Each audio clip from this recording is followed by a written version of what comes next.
Сәлем достар, менің каналыма қош келдіңіздер. Видеоны көрместен бұрын каналыма тіркеліп, қоңыраушаның суретін баса кетуді ұмытпаңыздар. Каналымның дамуына өз үлестеріңізді қоса кетулеріңізді сұраймын.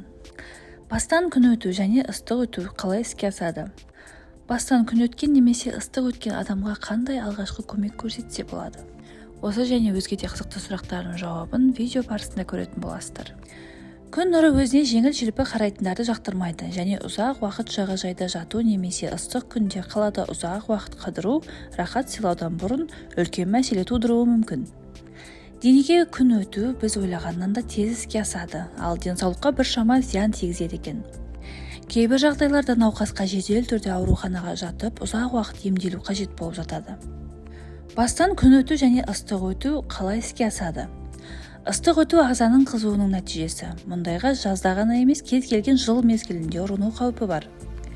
Көбіне ыстық өту ұзақ уақыт монша немесе саунада отыру, ыстық бөлмеде немесе қапырық ыстықта қалың киіммен физикалық жаттығулар жасау себеп болып жатады. Ал бастан күн өту бұл көбіне жаз мезгілінде орын алады. Күн сәулесінің бас аймағына тікелей әсер ету себебінен болады. Мұнда бірінші кезекте ми қан тамырларының кеңеюінің орталық жүйке жүйесіне зақым келеді. Күн өткенде сонымен қатар дене күйеуі де мүмкін. Ыстық өту мен бастан күн өтудің белгілері ұқсас келеді. Оларға әлсіздік, бас айналу, асқынған жағдайда дененің құрысуы, естен таңып қалу. Жүректің айнуы, асқынған жағдайда құсу, бас ауруы, дене қызуының 40 градусқа дейін көтерілуі. Тері қабатының қызаруы, суық тер шығуы, тахикардия жатады. Бастан қатты күн өткенде адам сандырақтап, көзіне бірдеңелер көрініп, психомоторлық қозуға ұшырауы мүмкін. Егер науқасқа тез арада медициналық көмек көрсетпесе, өліп кетуі де мүмкін. Бастан күн өту мен ыстық өту әсіресе балалар мен қарттарға қауіпті, сонымен қатар жүрек қан тамырлар ауруларымен ауыратын адамдарға аса қауіпті болып саналады. Бастан күн өткенде және ыстық өткенде алғашқы көмекті қалай көрсетеміз? Бастан күн өткенде немесе ыстық өткенде ең алдымен науқасқа күн немесе ыстық әсер етпеуін қамтамасыз етуіміз қажет. Егер адам бөлме ішінде өзін жайсыз сезінсе, таза ауаға шығарыңыз. Егер далада болса, науқасты көлеңкеге апарыңыз, немесе ауа кіріп тұратын салқын бөлмеге кіргізгеніңіз жөн болады. Оны жатқызып, жағасын шешіңіз, немесе үстіндегі киімін шешкеніңіз дұрыс болады. Науқастың үстіне салқын суға дымқылданған матаны жабыңыз. Маңдайы мен желкесіне дымқыл орамал немесе мұз салынған пакетті қойыңыз. Бөлме температурасындағы сумен ысқылау мен желпу жақсы көмектеседі. Бастан күн өткенде және ыстық өткенде кофеинсіз және ішімдік емес салқын су беру қажет. Дәрі-дәрмекті тек дәрігердің нұсқаулығымен ішкен жөн. Егер ересек адам қалтырап жатса, ал қолы мен аяқтары суық болса, спирт немесе сірке суымен тері бүгілген жерлерін ысқылау қажет. Алдымен олардың әрқайсысын сумен араластырып аламыз да, тізе асты шапарасын қолтықтың астын ысқылап шығамыз. Ескеретін жағдай: балаларды спирт және сірке суымен ысқылауға болмайды. Егер науқас есінен танып қалатын болса, мұсатырлы спиртті иіскетіңіз немесе бетіне суық су шашыңыз. Есін жинамаған жағдайда дереу жедел жәрдем шақырыңыз немесе ауруханаға жеткізіңіз. Егер адамның тамыр соғысын сезбесеңіз және демі естілмесе, жедел жәрдем келгенше қолдан дем алдыру немесе жүрегіне жанама массаж жасаңыз.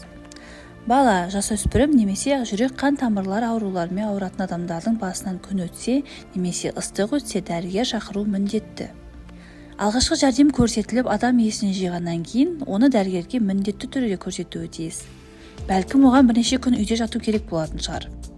Егер жағажайда қыдырып жүріп немесе ыстық бөлмеде ұзақ уақыт отырған соң басыңыз айналып, ауырып, әлсіздік сезінсеңіз, бұл күн өткеннің немесе ыстық өткеннің алғашқы белгілері болуы мүмкін. Дереу сол арадан шығып, көлеңкеге барыңыз немесе терезені ашып, киімдеріңіздің алдын ашыңыз. Егер мүмкіндік болса, денеңіздің үстіңгі бөлшегін салқын сумен сүртіңіз, бетіңізді жуып жата тұрыңыз. Міндетті түрде 1-2 стақан су ішіңіз. Біраз уақытта темекі шекпеңіз және тамақ ішпегеніңіз дұрыс болады. Күннен дұрыс қорғанайық.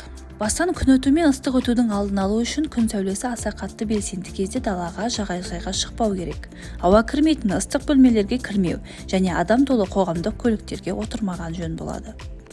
Күн өту мен ыстық өтуге көбіне артық салмағы бар адамдар, қан қысымы жоғары, эндокринді аурулармен, вегета тамырлы дистониямен ауыратын адамдар, кішкентай балалар бейім екенін ұмытпаңыз. Ұзақ уақыт күн астында тұрған көлікке отырмас бұрын барлық есіктерін ашып, ішіне ауа кіргізіп қамтамасыз етіңіз. Ыстық күнде ешқашан балаларды жабық көлікте тастап кетпеңіз. Күн астында ешқашан ұйықтамаңыз. Егер ұйқыңыз келіп бара жатса, көлеңкеге жатыңыз. Жазда табиғи маталардан тігілген ашық түсті киімдер киюге тырысыңыз және бас киіміңізді киюді ұмытпаңыздар. Көбірек су ішіп, ішімдіктен аулақ болғаныңыз дұрыс болады. Жоғарыда аталған кеңестер сізге пайдалы болған болса, достарыңызбен бөлісіп, лайк басып, комментарий жаза кетуді ұмытпаңыздар. Күннің көзінен сіздер қалай қорғанасыздар? Өз пікірлеріңізді төменде қалдыра кетуді де ұмытпаңыздар.